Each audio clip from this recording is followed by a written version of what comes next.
함께 하나님 말씀 보겠습니다. 신약성경 요한복음 1장입니다. 요한복음 1장 9절에서 14절 우리 함께 교독하겠습니다. 요한복음 1장 9절에서 14절 교독하겠습니다. 참 빛 곧 세상에 와서 각 사람에게 비추는 빛이 있었나니 그가 세상에 계셨으며 세상은 그로 말미암아 지은 바 되었으되 세상이 그를 알지 못하였고 자기 땅에 오매 자기 백성이 영접하지 아니하였으나 영접하는 자 곧 그 이름을 믿는 자들에게는 하나님의 자녀가 되는 권세를 주셨으니 이는 혈통으로나 육정으로나 사람의 뜻으로 나지 아니하고 오직 하나님께로부터 난 자들이니라. 말씀이 육신이 되어 우리 가운데 거하심에 우리가 그의 영광을 보니 아버지의 독생자의 영광이요 은혜와 진리가 충만하더라. 아멘. 이 곡이 우리 보네퍼라는 목사님이 쓴 그 편지. 그분은 미국에서 신학 박사가 되시고 또 이제 교수 사역을 하시다가 제가 그 나이를 기억이 안 나는데 되게 젊을 때였었어요. 근데 다시 원래 본국인 독일로 돌아가셨어요. 왜냐하면 히틀러가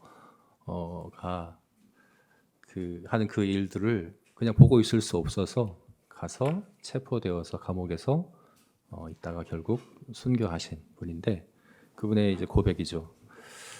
그래서 이 곡이 우리 아이들의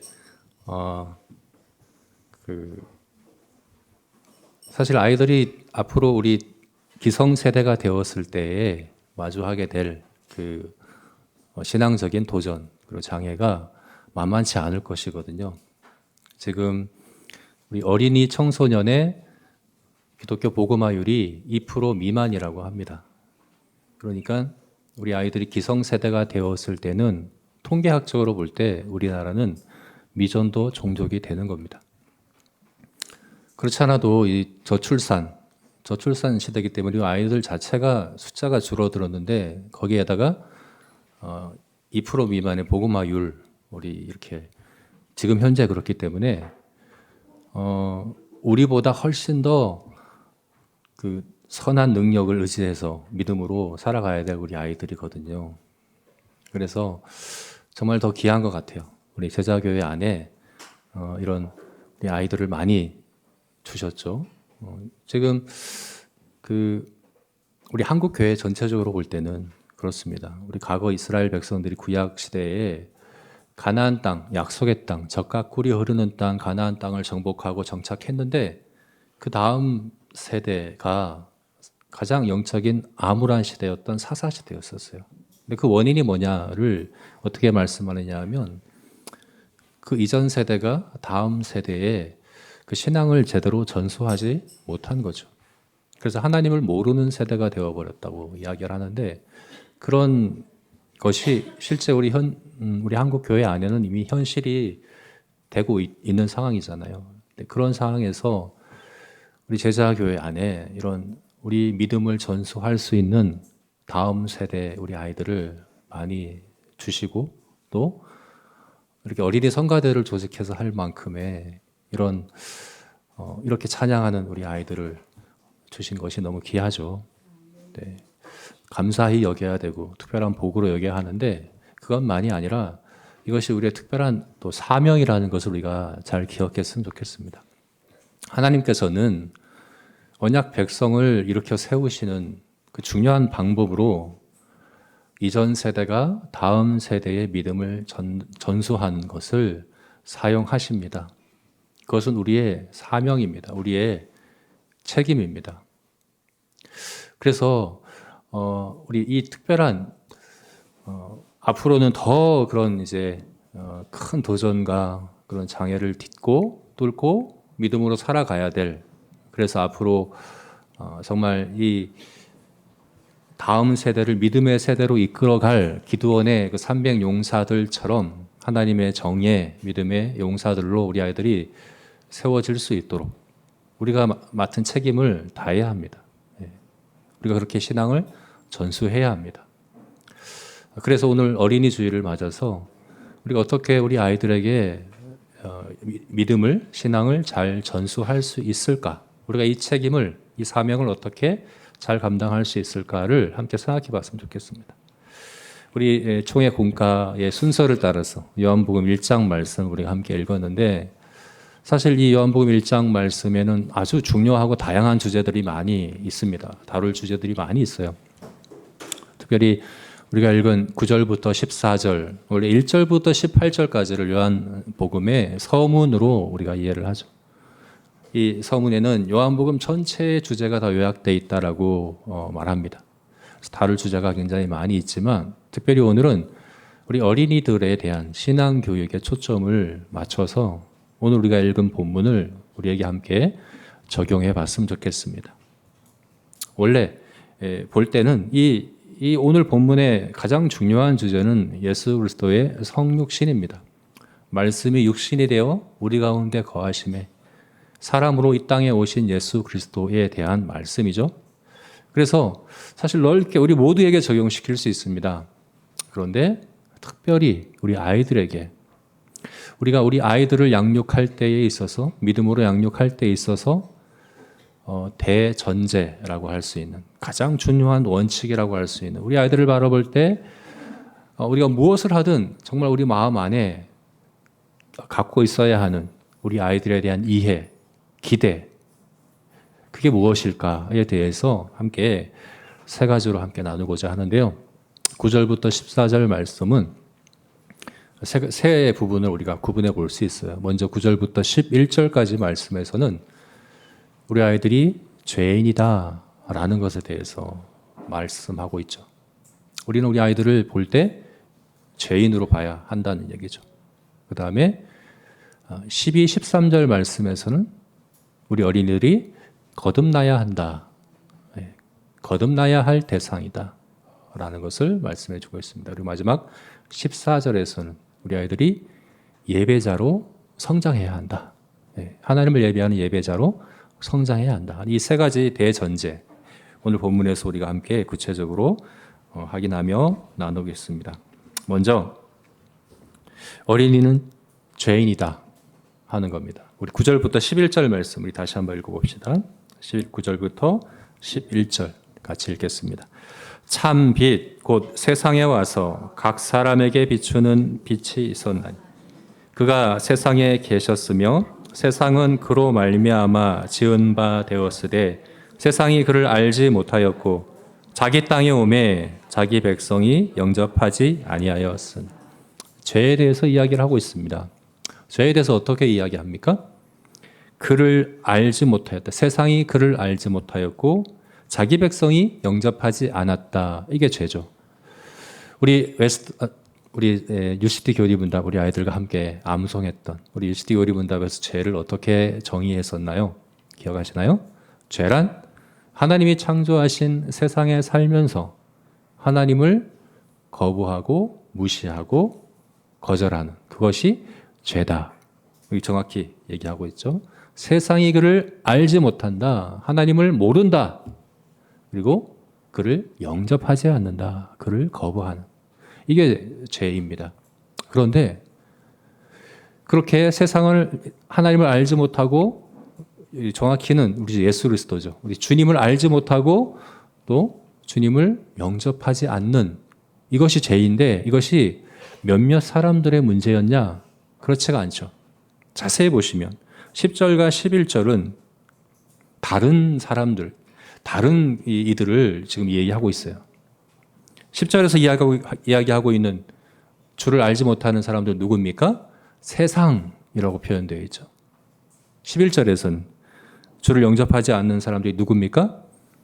자기 백성이죠. 다른 사람들이에요. 자기 백성은 아마도 유대인들을 이야기하는 것입니다. 유대인들.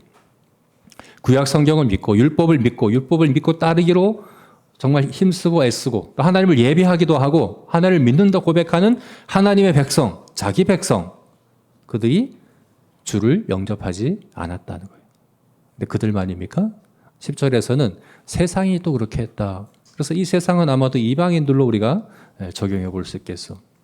이방인들도 주를 알지 못했다. 그러면 자기 백성도 이방인들도 다 하나님을 알지 못하고 하나님을 거부하고 거절하고 외면한다는 것은 모든 사람이 그렇다는 것을 지금 이야기를 하는 겁니다. 모든 사람이 그렇다는 겁니다.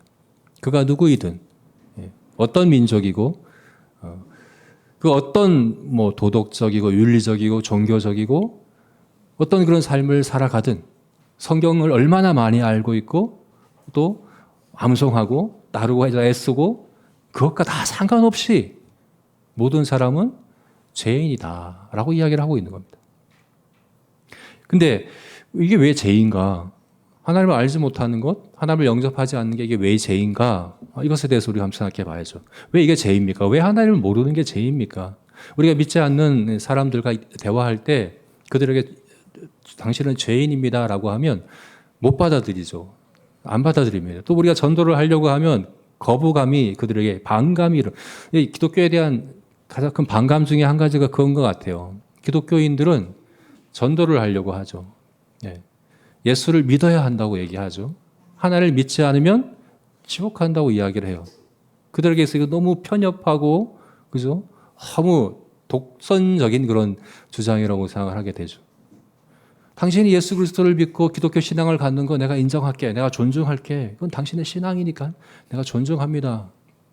그러나 나는 내 믿음대로 내가 내 종교를 내 신앙을 갖고 내가 살아가는 것이니까 당신도 나를 존중해야죠 라고 이렇게 이야기를 하는 거죠.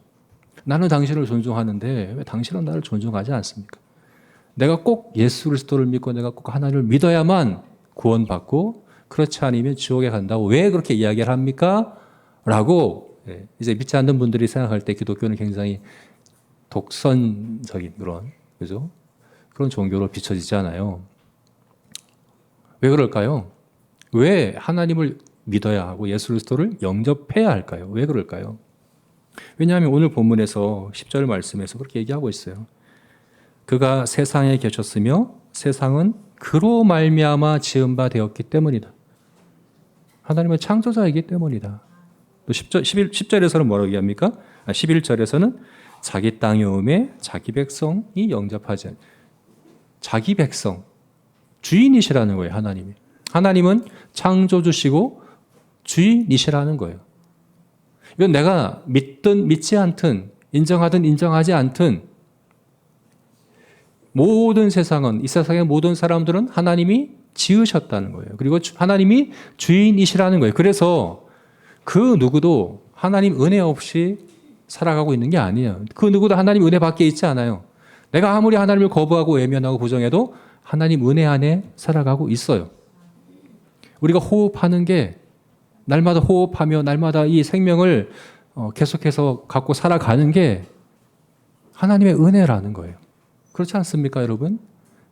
우리 공기 중에 탄소가 조금만 더 높아져도 기후가 조금만 높아져도 인류가 멸망하잖아요. 그죠? 우리 힘으로 살아가는 게 아니잖아요. 내가 인정하지 않아도 내가 알지 못해도 다 하나님의 은혜 아래 살아가고 있는 거거든요. 내가 거부해도 내가 외면해도 하나님의 은혜 안에 살아가고 있는 것이거든요. 정말 하나님 은혜 없이 사는 것은 그게 성경이 이야기하고 있는 지옥이거든요. 하나님의 은혜에서 완전히 단절되는 바깥 어두운 곳에 내어져기는 그것이 지옥이거든요. 그러므로 하나님 은혜 안에 살아가면서 하나님을 부정하고 무시하는 것은 죄라고 얘기하는 겁니다.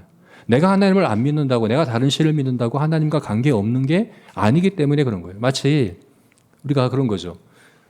길 가다가 우리 아이들이 길 가다가 지나가는 이제 어른들을 아는 척하지 않고 또 인사하지 않고 그게 문제가 됩니까? 모르는 사람인데 문제가 되지 않잖아요. 근데 제가 지나가는데 우리 아이들이 모른 척하고 무시하고 그러면 문제가 되죠. 그거는 불효죠. 그죠? 배은 망덕한 죄 아닙니까? 감히 그죠?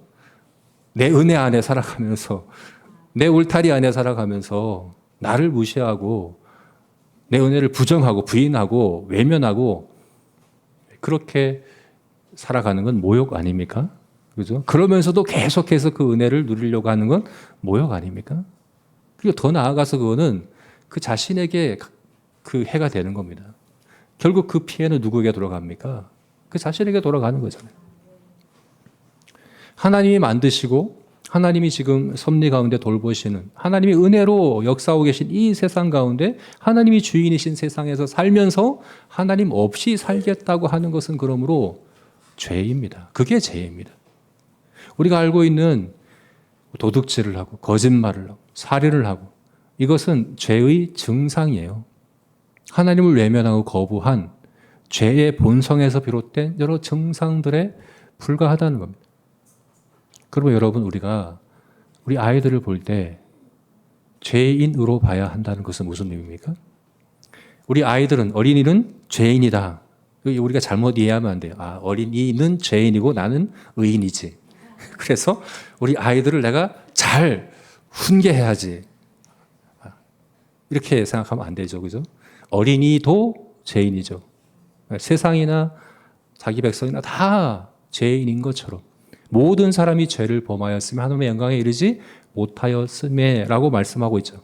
나도 죄인이죠. 그죠? 우리가 다 같이 죄인입니다. 우리 아이들만 죄인이라는 게 아니에요. 그래서 우리 아이들을 정죄하며 죄인이라고 그렇게 이제 여기며 그렇게 보라는 얘기가 결코 아닙니다. 우리 아이들에게 그걸 가르쳐야 한다는 겁니다. 하나님 없이 살아가는 게 죄야. 다른 게 죄가 아니야. 네가 자기 중심적으로 살아가는 그게 죄야 라고 가르쳐야 된다. 우리 서한이가 무슨 나쁜 짓을 했겠습니까? 무슨 범죄 행위를 했겠습니까? 무슨 거짓말을 했겠습니까? 아직 거짓말도 안 했을 거예요. 그죠? 우리 유나가, 우리 하진이가 무슨 죄를 졌겠습니까? 근데 죄는 그런 범죄 행위가 아니라는 거예요. 그것은 죄의 증상일 뿐이라는 거예요. 하나님을 모르고 하나님을 인정하지 않고 내가 마치 이 세상의 주인인 것처럼 자기 중심적으로 살아가려고 하는 그 마음의 그 본성이 그 마음의 중심에 있는 그게 바로 죄다라는 사실들을 우리 아이들에게 우리는 반드시 가르쳐야 하는 것입니다. 네. 그런데 그것은 정죄함으로가 아니라 본보기로서. 그래서 우리 아이들은 부모의 말이 아니라 등을 보고 배운다 그러죠. 그죠? 말하고 가르치는 게 아니라 실제 행하는 것을 보고 가르친다고 얘기합니다. 그리고 우리 아이들이 볼 때, 우리 엄마 아빠가, 우리 선생님들이, 우리 교회, 우리 어른들이 정말 마음속에 하나님 없이 살아가는 것이 가장 큰 죄라고 여기고 그 죄와 힘써 싸우고 있고, 그래서 정말 하나님 앞에서 경건하게 살아가려고 애쓰는구나. 그렇게 하지 않으면 그것이 죄이구나 라는 것을 우리의 모습을 보며 배울 수 있는 그런 우리 아이들이 될 수 있기를, 그런 우리들이 될 수 있기를 주님의 이름으로 축원합니다. 자, 두 번째로는 거듭나야 한다는 겁니다. 어린이는 거듭나야 한다. 우리 12, 13절 말씀 다시 한번 읽어보겠습니다. 12절, 13절 말씀 읽겠습니다. 영접하는 자, 곧 그 이름을 믿는 자들에게는 하나님의 자녀가 되는 권세를 주셨으니 이는 혈통으로나 육정으로나 사람의 뜻으로 나지 아니하고 오직 하나님께로부터 난 자들이나. 영접하는 자, 사실 이 영접하는 자라는 이 말이 우리 앞에서 봤던 이제 10절, 11절 말씀과 좀 모순된 표현 아닙니까? 우리 앞에서 봤잖아요. 온 세상이 하나님을 모르고 우리 주님을 모르고 그 백성들마저도 주님을 영접하지 않는 모든 사람이 다 영접하지 않고 모든 사람이 다 죄인이라고 했는데, 근데 영접하는 자가 있다고 얘기합니다. 영접하는 자가 있다고 이야기합니다. 이게 어떻게 가능합니까? 앞에서는 모든 사람이 다 영접하지 않는다고 했는데 왜 영접하는 자가 있다고 얘기합니까? 그리고 뭐라고 얘기합니까? 영접하는 자, 곧 그 이름을 믿는 자들에게는 하나님의 자녀가 되는 권세를 주셨다라고 이야기를 하고 있습니다. 이게 무슨 말일까요? 그럼 모든 사람이 다 영접하지 않는 건 아니고 일부분은 영접한다는 이야기입니까? 모든 사람이 죄인은 아니라는 이야기입니까? 그렇지가 않죠. 우리 13절 말씀에서 그것을 알 수 있습니다. 뭐라고 얘기합니까? 이는 혈통으로나 육정으로나 사람의 뜻으로 나지 아니하고 오직 하나님께로부터 난 자들이나.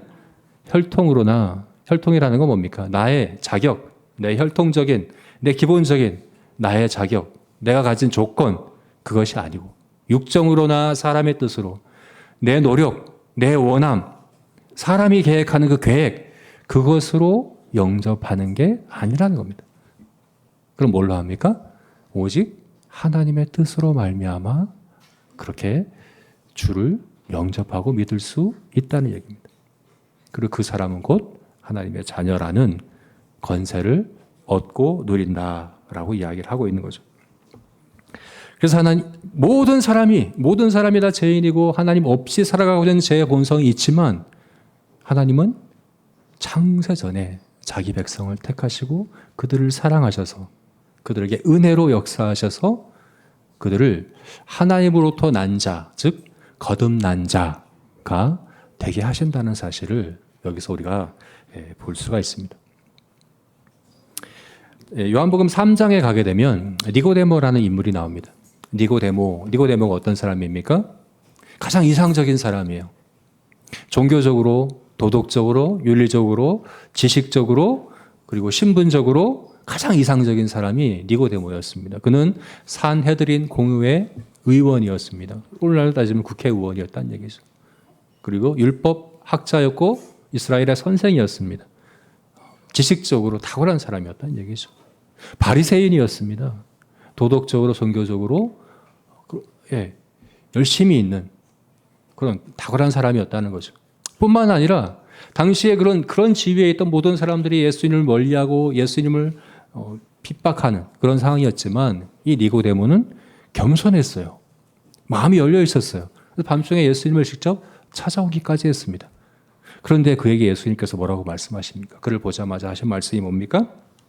예수께서 이르시되 진실로 진실로 내가 내게 이르노니 사람이 거듭나지 아니하면 하나님 나라를 볼 수 없느니라. 예수께서 대답하시되 진실로 진실로 내게 이르노니 사람이 물과 성령으로 나지 아니하면 하나님 나라에 들어갈 수 없느니라. 여러분 니고데모 안에는 그런 고민이 있었던 거예요. 남모를 고민. 내가 이렇게 성경을 많이 알고 내가 이렇게 열심히 최선을 다해서 하나님 말씀대로 살아가고자 애쓰고 지식도 많고 이스라엘의 선생이고 근데 마음의 고민이 뭐예요? 하나님의 나라에 대한 확신이 없는 거죠. 하나님의 나라의 그 생명, 능력, 자유함 실제로 그것을 누리지 못하는 거예요. 고민인 거예요. 머리로는 이해가 되는데 누리지 못하는 거예요. 확신이 없는 거예요. 거기에 대한 고민이 니고데모에게 있었던 거죠. 그래서 그 밤중에 예수님을 찾아왔어요. 그에게 예수님이 하신 말씀이에요. 사람이 거듭나지 아니하면 결코 하나님의 나라를 볼 수도 없고 들어갈 수도 없느니라 라고 이야기를 하는 거예요. 거듭나야 한다. 다른 것으로가 아니라 오직 성령으로 거듭나야지만 하나님의 나라를 누릴 수가 있다. 여러분 오늘 본문 말씀에서 영접하는 자 곧 그를 믿는 자, 그 이름을 믿는 자들에게는 하나님의 자녀가 되는 권세를 바로 이 말씀을 이야기하는 겁니다. 하나님의 자녀가 되는 권세가 뭡니까? 하나님의 자녀가 되는 권세란 가장 직접적으로는 하나님의 나라, 천국을 유산으로 상속받는 자녀가 된다는 건 상속자가 된다는 이야기예요. 천국을 기업으로 상속받는 자격이 주어진다는 이야기입니다. 니고데모가 내가 하나님의 나라를 볼 수 없고 하나님의 나라에 들어갈 수 없다는 그 마음의 고민들이 예수님께서 말씀하시기를 하나님의 나라는 거듭나야만 들어갈 수 있어. 하나님의 나라는 그를 영접하고 그 이름을 믿는 자, 곧 하나님께로부터 난 자, 그 사람만 들어가는 거야 라고 말씀하신 것이 바로 이것입니다. 직접적으로는 천국에 들어가는 것. 그런데 더 넓게 보면 여기에는 어떤 게 들어갑니까? 우리 장차 예수님 오셨을 때 새하늘과 새 땅에 들어가는 것만이 아니라 지금 이 땅에서 지금 이 세상에서 우리가 하나님의 자녀답게 살아가는 것도 포함되겠죠. 성령께서 우리 안에 역사하셔서 하나님을 아버지라 부를 수 있도록 하나님의 아버지 사랑에 대한 확신을 갖고 감사함을 갖고 날마다 삶을 살아갈 수 있게 하며 또 자녀는 아버지가 하는 것을 그대로 행한다, 담는다라고 말씀했죠. 그죠? 그래서 그 인격과 성품이, 그 내면이, 그 삶이 하나님을 닮아가는 삶을 살아가는 이것은 거듭나야지만 누릴 수 있다는 겁니다. 여러분, 그러므로 우리 아이들을 우리가 대할 때, 우리 아이들을 생각할 때 우리 아이들의 가장 큰 필요는 뭡니까? 좋은 교육 환경, 좋은 프로그램, 여러 가지 좋은 시설, 이런 것들입니까? 그렇지가 않습니다. 가장 큰 필요는 뭡니까? 성령께서 거듭나게 하시는 겁니다. 물과 성령으로 거듭나는 겁니다. 그래서 다른 그 어떤 것보다 하나님의 나라를 누리는 겁니다. 하나님의 나라의 그 의와 희락, 감사함 가운데 삶을 살아갈 수 있는 우리 아이들이 되는 것입니다. 이것은 니고데모처럼 아무리 많이 배우고 아무리 높은 지위에 오르고 또 여러 가지 많은 걸 갖춘다고 되는 게 아닙니다. 우리가 아이들을 가르칠 때, 양육할 때 성령께서 우리 아이들에게 역사하여 주셔서 하나님의 자녀의 권세를 누리는 우리 제자교회, 우리 모든 어린이 될 수 있도록 우리가 그렇게 기대하며 기도했으면 좋겠습니다. 자, 이제 마지막으로 우리 어린이는 예배자로 성장해야 한다 하는 것입니다. 우리 14절 말씀 마지막으로 함께 읽어보겠습니다. 우리 14절 말씀 같이 읽겠습니다. 말씀이 육신이 되어 우리 가운데 거하심에 우리가 그의 영광을 보니 아버지의 독생자의 영광이요 은혜와 진리가 충만하더라. 여기 보면 말씀이 육신이 되어 우리 가운데 거하심에, 이 거하심에라고 하는 단어 우리가 주목해 봐야 합니다. 왜냐하면 이게 아주 특별한 단어이기 때문에 그래요. 그냥 우리와 함께 하신다, 우리 가까이 계신다, 그런 의미가 아니에요. 거하심에, 거한다라는 이 단어는 원래 문자적인 의미가 장막을 친다예요. 텐트를 친다는 얘기예요. 이게 무슨 말일까요? 예수님께서 말씀이 육신이 되어 우리가 함께 하시는데 그것을 왜 장막을 친다라고 이렇게 표현을 한 걸까요? 텐트는 뭔가요? 장막은 임시 거처잖아요. 그죠? 잠시 머물다가 걷어서 또 다른 데 이동하고 하는 그런 거죠. 그러면 예수님께서 사람이 되어 이 땅에 오신 것은 임시로, 그냥 임시로 우리가 함께 하시는 것을 얘기하는 것인가? 그걸 얘기하는 걸까요? 네, 그렇지가 않습니다. 왜냐하면 요한계시록 21장 3절을 보게 되면 장차 새하늘과 새 땅, 천국이 어떤 곳이라고 얘기합니까? 하나님이 우리 가운데 장막을 치셨다라고 이야기합니다. 영원토록 함께 하시는, 그것을 장막을 친 것으로 표현해요. 그럼 왜 이것을 장막으로 표현을 할까요? 왜? 이것은 바로 구약 성경에 하나님께서 이스라엘 백성과 함께 하신 방법이 바로 장막이었기 때문에 그렇죠. 성막, 장막, 그것이 이스라엘 백성 그 온 무리 가운데 중심에 성막이 있었어요. 그리고 그 성막에는 하나님의 영광이 가득했었어요. 왜 이렇게 하셨을까요? 왜 성막을 지으라고 하시고 그 가운데 하나님의 영광이 가득하게 하시고 거기는 대제사장이 1년에 딱 한 번만 딱 들어갈 수 있게끔 왜 그렇게 하셨을까요? 왜 그럴까요? 왜냐하면 하나님의 영광을 우리가 볼 수 없기 때문에 그렇죠. 모세가 출애굽기 34장에 하나님께 구하지 않습니까? 주의 영광을 내게 보이소서. 주님의 영광을 내가 보고 싶습니다. 그럴 때 하나님께서 어떻게 하셨습니까? 그를 바위에 두시고 그를 가리시고 하나님의 영광을 보는 것이 아니라 하나님의 등만 간접적으로 보도록. 왜 그렇습니까? 하나님의 영광을 보고 살 자가 없기 때문에 그렇다는 거예요. 그런데요, 모세에게 그렇게 하나님의 영광을 간접적으로 보이실 때 출애굽기 34장 6절 말씀 우리 한번 읽어봅시다. 이렇게 하나님의 영광을 보이셨어요. 같이 읽겠습니다. 여호와께서 그의 앞으로 지나시며 선포하시되 여호와라 여호와라 자비롭고 은혜롭고 노하기를 더디하시고 인자와 진실이 많은 하나님이라. 이게 하나님께서 모세에게 보이신 하나님의 영광이에요. 뒤에 보면, 끝에 보면 어떻게 말씀합니까? 인자와 진실이 많은 하나님이다. 그게 바로 오늘 본문 말씀에 은혜와 진리가 충만하다 하는 그 표현입니다.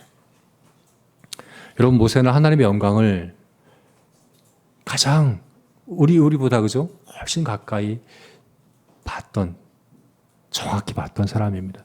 근데 그 하나님의 영광이 가득한 그게 뭡니까? 은혜와 진리가 충만한 것이다 라고 얘기하는 거예요. 그런데 그 모세마저도 하나님의 영광을 직접 보지 못했어요. 그렇지만 예수님께서 이 땅에 성육신하신 사건에 대해서 오늘 본문에서 뭐라고 얘기합니까? 모세는 보지 못했던 그 하나님의 영광의 충만함을 우리는 볼 수 있게 되었다는 거죠. 왜요? 육신으로 우리 가운데 오셨기 때문에 그런 거예요. 무한하고 초월하신, 초월자이신 우리 하나님이 유한한 육신으로 이곳에 오셨다는 거예요. 그래서 그 영광을 우리가 볼 수 있다 하는 것이 바로 예수님의 성육신의 의미라고 이야기를 하고 있는 거예요. 여러분, 우리가 아까 우리 아이들이 그렇게 찬양했잖아요. 선한 능력으로 일어서리. 네.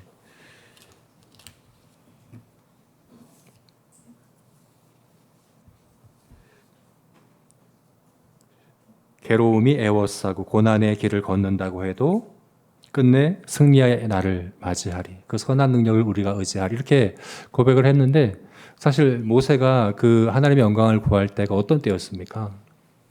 네.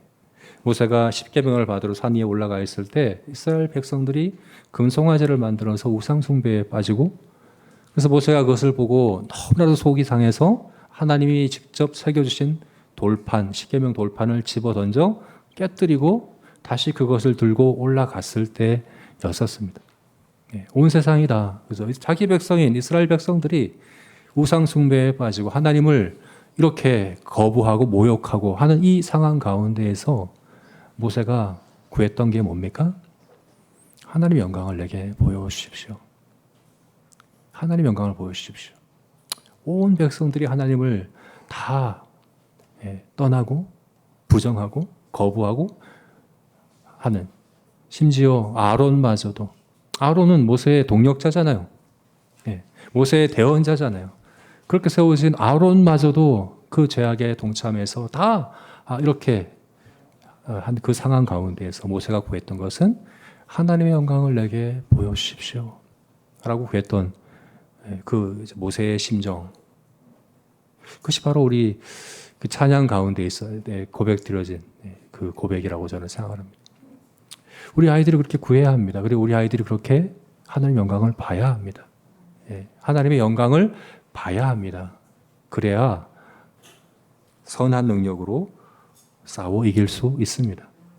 앞으로 우리 아이들이 기성세대가 되어서 마주하게 될 그 영적인 현실이 어떠하든지 간에 우리 아이들이 이와 같은 능력으로, 담대함으로, 믿음으로 굳게 서고 싸워 승리하는 그런 우리 믿음의 세대 아이들이 될 수 있도록 우리 아이들이 예배자로, 무엇보다 하나님의 영광을 구하는 자들로, 그리고 하나님의 영광을 구할 때 하나님께서 이와 같이 은혜와 진리로 역사하시고 그 충만한, 모세는 직접 보지 못했지만 우리는 볼 수 있다라고 말씀하신 그 하나님의 영광의 충만함을 날마다 맛보고 누리는, 그 가운데 위로를 얻고 그 가운데 담대함을 얻는 우리 아이들이 되었으면 좋겠습니다.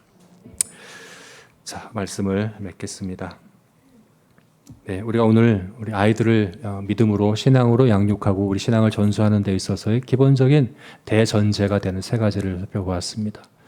우리 아이들에게 죄가 무엇인지 잘 가르치고, 우리 아이들이 성령으로 말미암아 거듭난, 성령으로 이끄심을 받는, 성령으로 살아가는 그런 우리 아이들이 될 수 있도록, 그리고 무엇보다 하나님의 영광을 사모하고 하나님의 영광을 누리고 하나님의 영광을 보는 가운데 그렇게 예배자로 점점 성정해 갈 수 있는 우리 아이들이 될 수 있기를 우리가 기대하고 또 기도하는 우리가 모두가 되었으면 좋겠습니다.